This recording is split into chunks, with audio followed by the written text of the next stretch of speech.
حضرت مولانا محمد سلمان شاہی قاسمی صاحب دامت برکاتہم کے بیانات اور مذاکرات سننے کے لیے دعوت حق یوٹیوب چینل کو سبسکرائب کریں۔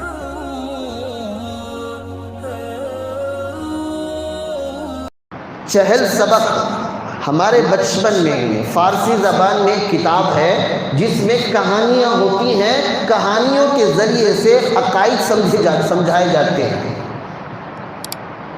ایک بستی تھی، اس بستی میں نجومی کا بڑا چلتا تھا۔ نجومی کہتے ہیں ہاتھ دے کر فال بتانے والا، کہ تیرا مستقبل ایسا ہوتا، تو ایسا کرے تو ایسا روشن ہوتا۔ اگر دوسروں کے مستقبل روشن کرنا اس کے ہاتھ میں ہوتا تو انہیں فٹ پاتھ پر کہیں کو بیٹھتا، سب سے پہلے اپنے مسائل حل کرتا۔ تو لوگوں کے درمیان اس انسان کی واہوائی تھی، نجومی کی واہوائی تھی، لوگ جاتے اس کے ہاتھ دے کھاتے اور ہاتھ پر جو بولتا اس پر عمل کرتے۔ تو ایک بندہ مومن وہاں رہتا تھا، اسے یہ لوگوں کو سمجھانا تھا کہ بھئی یہ مستقبل کو کیا نہیں کر سکتا، بتا نہیں سکتا، اس کے اندر طاقت نہیں ہے۔ مستقبل کا علم تو صرف کسے ہے؟ اللہ رب العزت کو ہے، حتیٰ کہ اللہ کے رسول کو بھی صرف اتنا معلوم ہے جتنا اللہ نے بتایا۔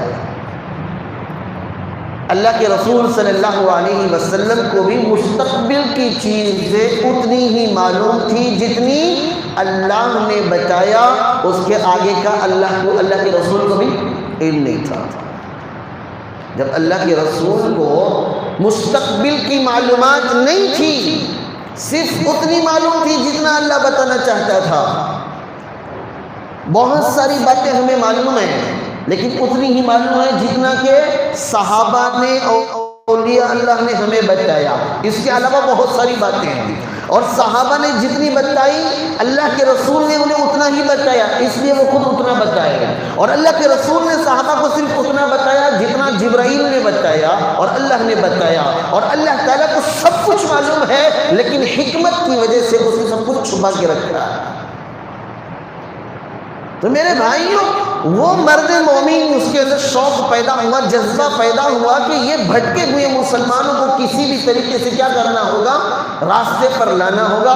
جب سارے لوگ جمع ہوئے اس سے آگے کے مستقبل فیوچر معلوم کرنے کے لیے، تو وہ بندہ گیا، کہا کہ حضرت آپ کے گھر میں آگ لگ گئی ہے۔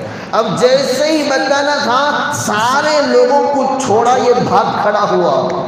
اب یہ ادھر بھاگا تو اس مرد مومن نے کہا کہ بھائی دیکھو، اگر اسے اپنا مستقبل معلوم ہوتا تو سب سے پہلے اپنے گھر کی حفاظت کرتا۔ گھر میں آگ لگی ہے یہ کہنے پر کیا ہوا؟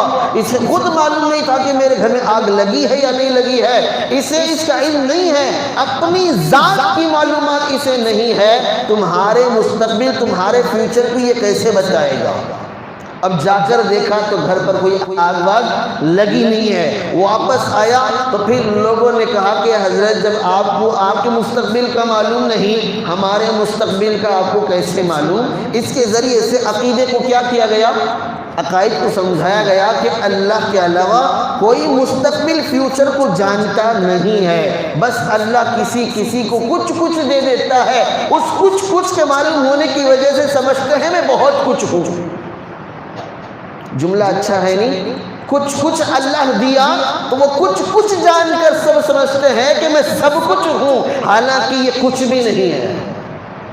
موسیٰ علیہ السلام بیان کر رہے تھے، ایک آدمی نے پوچھا کہ حضرت سب سے زیادہ علم کسے ہے؟ تو حضرت نے کہا کہ انا، کہ مجھے معلوم ہے۔ حالانکہ جملہ بالکل صحیح تھا حضرت کا، کیونکہ اس وقت وہ رسول تھے، رسول کو بہت کچھ معلوم ہوتا ہے۔ اس زمانے کے حساب سے سب سے زیادہ علم کسے دیا جاتا ہے؟ رسول کو دیا جاتا ہے۔ تو ظاہری اسباب کے اعتبار سے موسیٰ علیہ السلام نے کہا کہ میرے پاس ہے، لیکن اللہ کو یہ ادا پسند نہیں آئی۔